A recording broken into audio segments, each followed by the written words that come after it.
Yo, what's good, Celtics fans? Jayson Tatum is edging closer to an on-court return. In the words of Jacob Fatu, it's been all gas, no breaks over this last week or so. Towards the end of last week, maybe over the weekend, for losing the timeline here a little bit, Shams reported that Tatum had been cleared for controlled 5-on-5 scrimmages with the Celtics coaching staff. That's a huge step up for him. Then on Monday, the Celtics released an update that Tatum, along with Amari Williams and Hugo Gonzalez, had been assigned to the Maine Celtics practice. It was only for one session. They was immediately called back to Boston.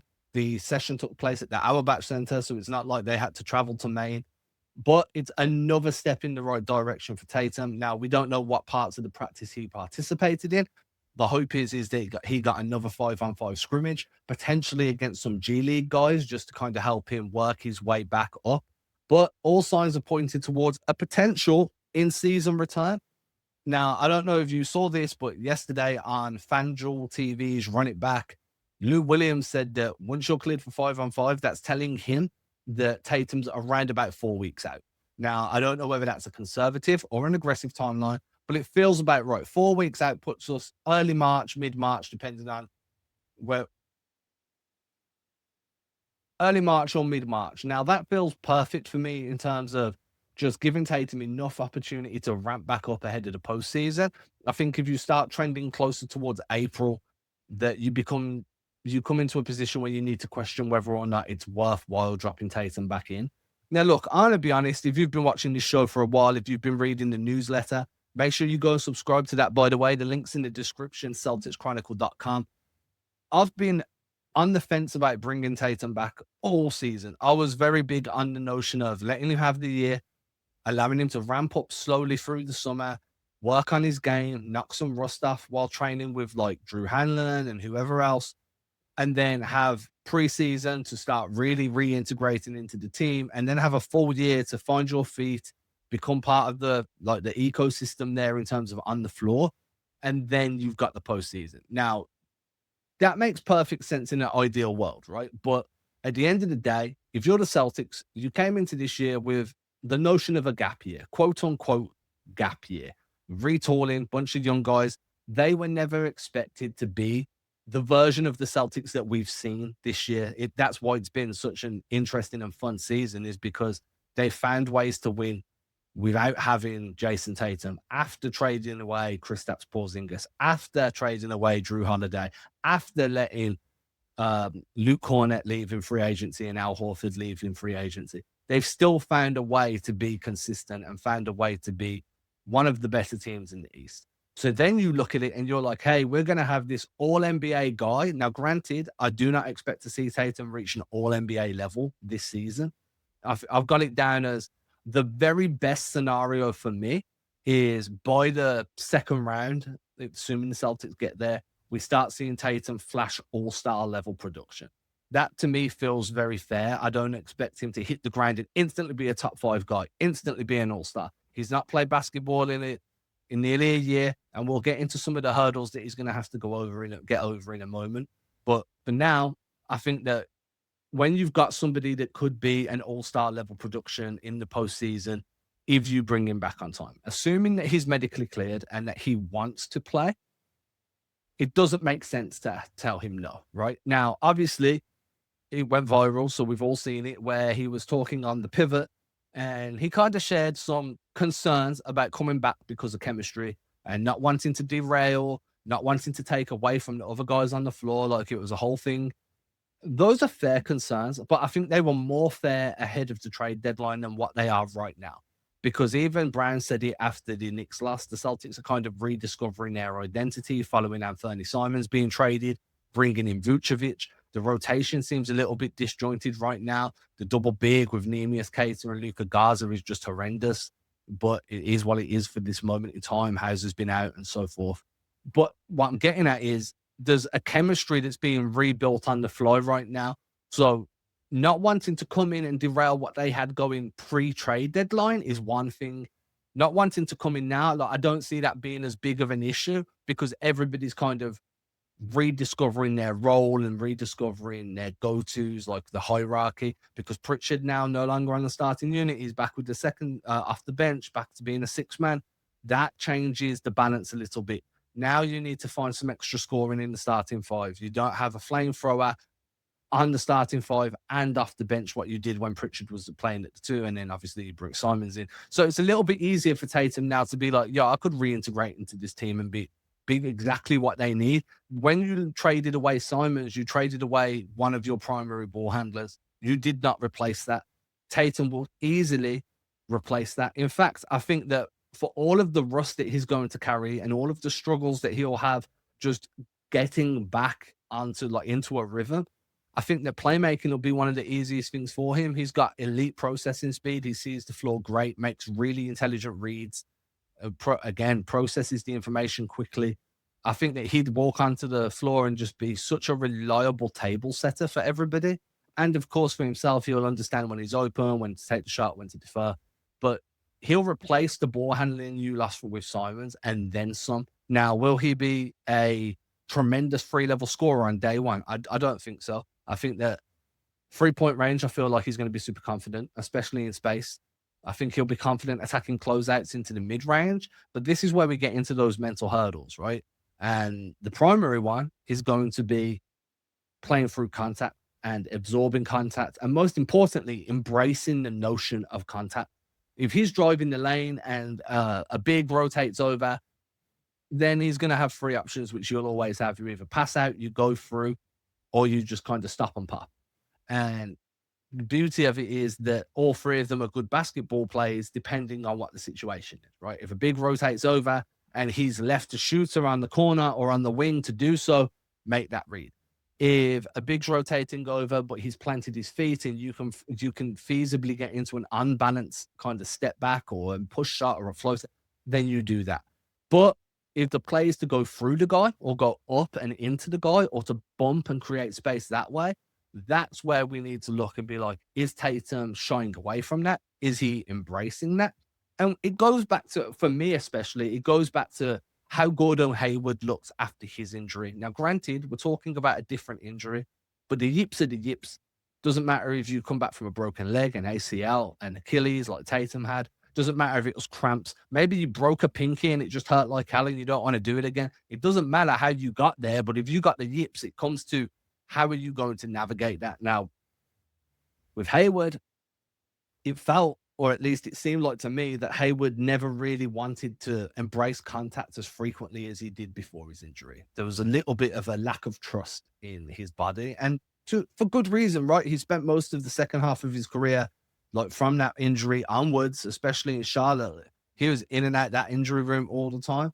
But part of me feels like the best way to kind of counter that is to embrace those hurdles early, because if you come into the rotation, say you've got a hurdle that's ankle height and you avoid contact for a week, now it's knee height, now you've avoided it for a month, now that hurdle you've got to clear is at your hip, and if you keep avoiding it and keep kind of pulling it off, it grows from a hurdle into like a molehill. Then all of a sudden you've got a mountain, and now all of a sudden you're kind of in outer space. You get where I'm going with this. It'll just continue to grow.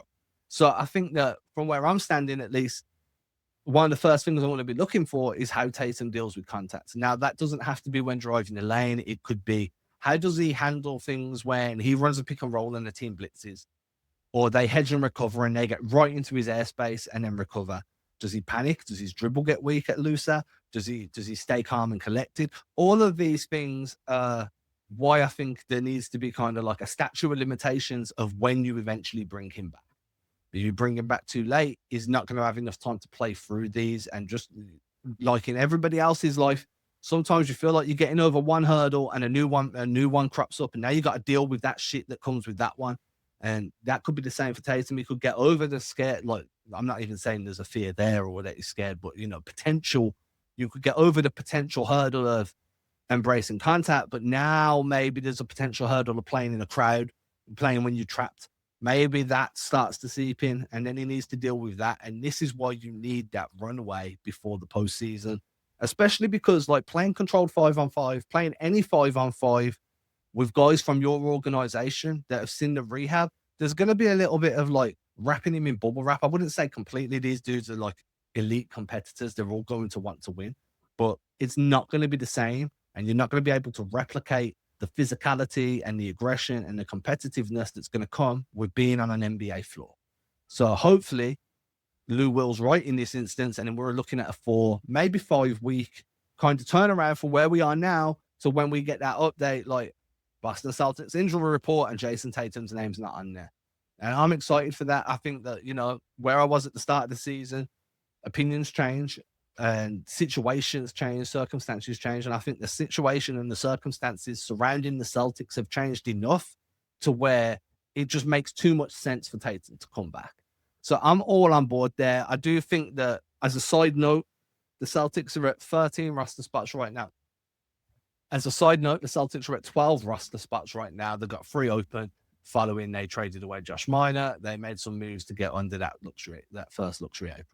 Now, I think the best course here is, now, if you've kind of seen, I think Keith Smith put this out on Friday, maybe Thursday, saying like the best course for Boston right now, what you'd expect them to do is to iterate through some 10-day contracts, because you can only be under 14 players for a maximum of 28 days in the season. And like, that doesn't have to be 28 straight days, but like, if you're under 14 guys for 10, and then you get one, and then he goes, and then another 10 when now you've only got 8 days left. What Keith Smith suggested was iterating through some 10 days to keep you at that 14, to allow you enough room long term to let the pro rata drop down enough, because NBA salaries are pro-rated, that you can add your 3 guys while staying that $880K. I think it is like within that room that the Celtics have below the first day. And I think this is important because those 10 days are going to do 2 things. One, as Keith mentioned, they're going to allow you to let the prorated salary amount continue to decrease daily until you're at a point where you can financially add the number of guys that you need. But 2, it also gets you closer to a Tatum return. And I think this is important. As I mentioned a minute ago, when you lost Simons, you lost ball handling. When you lost Simons, you lost scoring. You lost that flamethrower. When Pritchard moved back to the bench, you lost that extra floor space in the starting 5, especially if they're going to keep sticking with this Nemi and Gaza bullshit double big. I think that by letting Tatum come back, seeing what version of himself he is and what holes he plugs now, and then kind of like projecting where he'll be and what holes will get plugged as he continues to improve, that will help you in terms of navigating and figuring out who or what you need from these other 3 dudes when you bring them in. Do you need defense? Do you need a catch and shoot guy? Is it a wing defender that you need? Once you figure that out, obviously one of them should be a guard, just to guard depth. Once you figure that out, it makes life a lot easier when navigating the free agency market to be very single-minded, very focused on the type of talent that you're looking for. Now, obviously, whoever comes in is not going to be playing a bunch. It's going to be garbage minutes. It's going to be blowout time. And then if somebody gets hurt or they need to miss a few games, then obviously your number's going to get called. Similar to the role Torrey Craig played a year or 2 ago.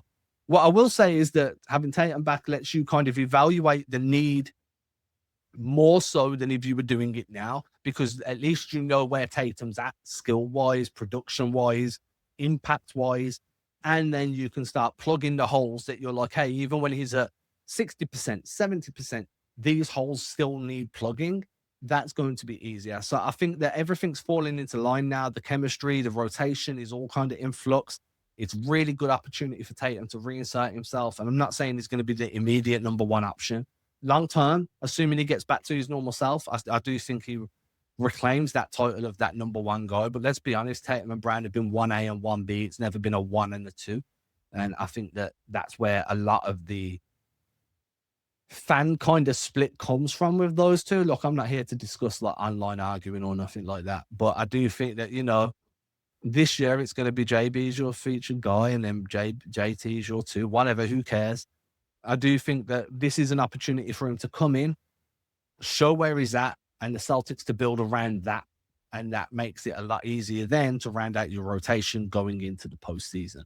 So it's really exciting time for Celtics fans right now. I think that, whoever was on the fence about Tatum coming back this year, there's pros and cons to everything in life. There's a lot of pros here. There's a lot of team building pros, there's a lot of individual for Tatum pros, and then there's a lot of like, yo, I like to learn things and I like to study the way the team plays. If any of you read my stuff, you'll kind of already know that. I think that this will be a really good and interesting way of seeing where Tatum's at and where he gets to. I'm excited. Celtics fans, if you're new here, hit that subscribe button. Again, if you're not already subscribed to the newsletter, do so, please. There's a free option, not asking you to pay money. If you choose to do so down the line, it's $5 a month, but it's free, right? There's a free plan. You'll get 1 to 2 emails a week on the free plan. It's not going to inundate you.